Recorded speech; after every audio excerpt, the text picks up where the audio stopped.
From good to finished, your AI edits already look good, but sometimes good isn't enough.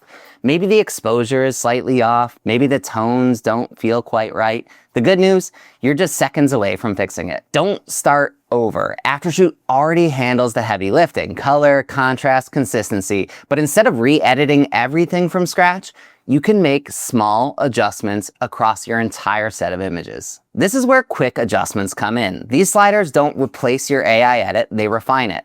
Think of it as your final polish layer. Let's start with exposure. This image feels slightly underexposed, and instead of rebuilding the edit, just nudge the exposure up. Now it's brighter without breaking the original look. Same with temperature. If your images feel a bit cool, just warm them up. Skin tones improve instantly, while everything else stays consistent. Now let's fine-tune the balance. If the highlights are too strong, pull them back, or if shadows feel too deep, lift them slightly. You're not re-editing the image, you're refining what's already there. You're keeping the tones, the color, and the look with small tweaks. And here's where it gets really powerful. You can select multiple images and apply these adjustments across all of them. Same lighting conditions, same fix, done in seconds. The result, 90 to 100%.